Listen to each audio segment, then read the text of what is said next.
मेरो जन्म बर्दैयाको गुलरियामा भएको हो, तर मैले मेरो जीवनका 15 वर्ष काठमाडौँमा भाडाको कोठामा बिताएको छु। कोठा भाडामा बस्ने नागरिकले दैनिक भोग्ने पीडाको सूची बनाउने हो भने सायद त्यो सूची कहिले पनि टुङ्गिँदैन होला।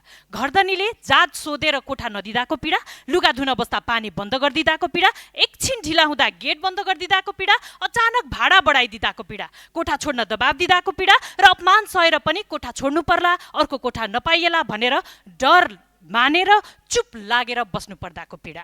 च्याउझै उम्रिएका अनलाइन रुम फाइन्डर त झन् विभेदको नयाँ अखडा बनिरहेका छन्। मनपरी सेवा शुल्क असुली गर्ने, विज्ञापनमै बाहुन छेत्री मात्र तराई मूलका बाहेक भनेर कोठा भाडामा दिने शर्त राखिएको भेटिन्छ। काठमाडौँ आन्तरिक बसाइसराईको प्रमुख केन्द्र हो। तथ्याङ्क अनुसार राजधानीको कुल जनसङ्ख्या मध्ये 57% जनसङ्ख्या देशको अन्य भूभागबाट भित्रिएको छ, अर्थात् प्रत्येक 100 जना मध्ये करिब 57 जना नागरिक काठमाडौँ बाहिर जन्मिएका हुन्। सभामुख महोदय, राजधानीमा अवसर खोज्दै आएका नागरिकले आफ्नो आत्मसम्मान र अधिकार चाहिँ घरको ढोकामै छोडेर पस्नुपर्ने हो?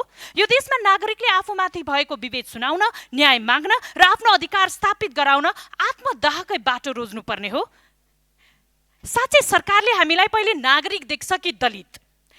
2063 सालको प्रतिनिधि सभाले नेपाललाई छुवाछुत मुक्त राष्ट्र घोषणा गर्ने ऐतिहासिक निर्णय गरेको थियो। घोषणा गरेको करिब 2 दशक बितिसक्दा पनि नागरिकले जातकै कारण कोठा पाएका छैनन्, मन्दिरमा रोकिएका छन्, धारामा छेकिएका छन्, पिटिएका छन्, मारिएका छन्।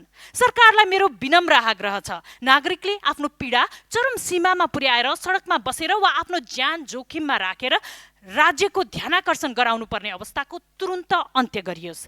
दिपा नेपालीसँग औपचारिक संवाद गर्न तत्काल उच्च स्तरीय वार्ता समिति गठन गरियोस्। भाडामा दिने घर तथा कोठा व्यवस्थालाई सरकारको नियमनभित्र ल्याई अनिवार्य दर्ता, सेवा शुल्क पारदर्शिता, विभेदकारी विज्ञापनमाथि तत्काल रोक, प्रभावकारी अनुगमन तथा उजुरी र कारबाहीको स्पष्ट व्यवस्था गरियोस्। किनकि अझै पनि दलित समुदायका अधिकांश उजुरी दर्ता नै हुँदैनन्। वास्तविक समस्या न्यायको प्रक्रियामा रोकिएका मात्र हैनन्, न्यायको ढोकासम्म पुग्नै सकेका छैनन्।